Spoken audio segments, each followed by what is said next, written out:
Sunday, October 4th, 2020. This is all about your Benjamins and your weekly mixtape and weekend review video. Pretty quiet week. Who am I kidding? It was not a quiet week this week as far as news and headlines. So let's get to the headlines that may or may not be impacting your financial plan and portfolio. And we'll start with the obvious.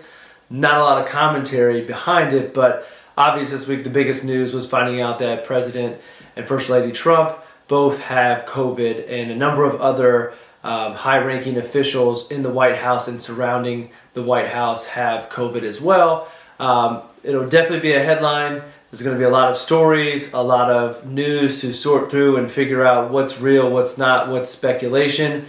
So it could have impact on the markets in the short term, just like everything that's news related. Not that this is not a big deal and to take it lightly, but the reality of it is most likely President Trump is going to come through this and just be fine. So it's going to be headline news, speculation that could move the markets here and there, and hopefully not causing you to make any major changes to what you're doing and changing your long-term plan. But that's the biggie. I would only just say that as we go through figuring out how this is all going to play out, that we remember treating each other well. There's already been a big divide between the parties and other areas in our country, that now this can just add to the ugliness that's in there, or that's out there surrounding all the stuff going on. So hopefully we can make our way through this scenario without adding more to the fighting and bickering that's going on all over the place.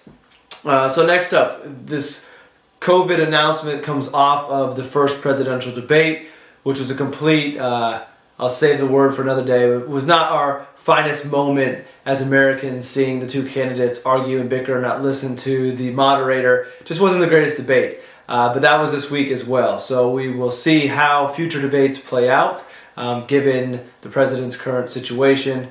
Maybe there's been some news over the weekend. I've been on the soccer fields per the norm, so I don't know if there's been any changes to maybe they're going to shift it to a vice president presidential debate sooner rather than later, but we'll see how that plays out, and hopefully future debates are not quite as chaotic as the last one, because I don't feel like a lot was really accomplished. Going into economic data, we've been talking about jobs, so there were 667,000 jobs added. 661 in September, so we added jobs, continuing to grow. We've basically gained back half of the jobs that were lost at the beginning of all this, but still have a long way to go. The numbers are showing that the job growth is growing at a slowing rate, if that makes sense. Meaning we're still growing, but we're not growing month to month as fast as we were earlier, which could be a sign of things slowing down, which would not be a big surprise as we see, we see outbreaks again. We see, people going back, wondering if we're going to have openings and going back and forth on what the future looks like. As business owners, do you bring back people that you furloughed, not knowing what things are going to look like, and maybe having to lay them off or furlough them again in a month or two? So not surprising that's the case, but we'll see what that does to the economic data that keeps on coming out. One of which is consumer spending. So consumer spending rose in the month of August, but the income that each household is having is going down. Again, not a huge surprise, as we have people who are still unemployed, and those benefits that were enhancing unemployment have dropped. A lot of incomes have gone down. So again, if this is a longer term trend, this could feed into the economy. Less money on a month-to-month basis means less money goes back into the economy, which means businesses slow and the cycle kind of fills through. Now, that cycle is a normal cycle. Doesn't mean that we need to make any major changes to what it is that we're doing, but it's just something to keep aware of. We've got, again, jobs coming back, growing, but at a slowing rate. We have household income declining, but consumer spending going up. So all of these numbers, and that's why this is so hard, is you can make a case for a story based off of any one of those data points that would make sense, and another data point would change that. So we just take this information and we be aware of it. I think, again, information is very powerful. If we know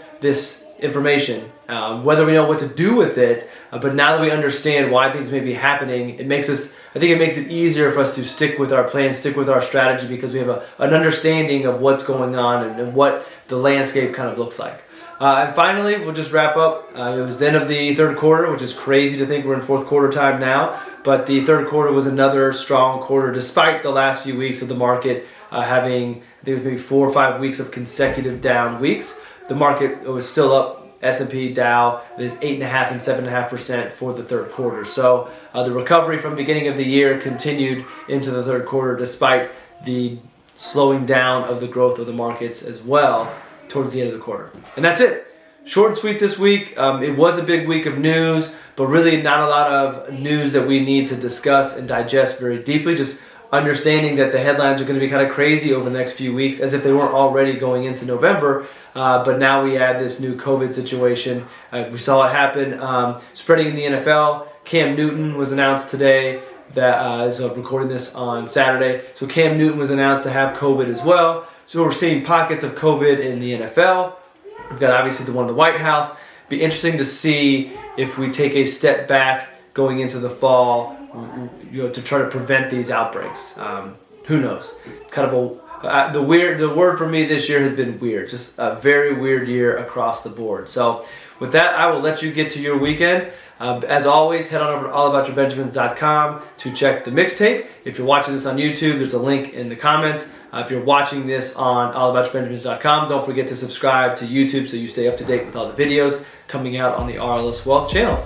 And with that, we'll let you do your weekend. Have a great day. We'll see you in the next episode.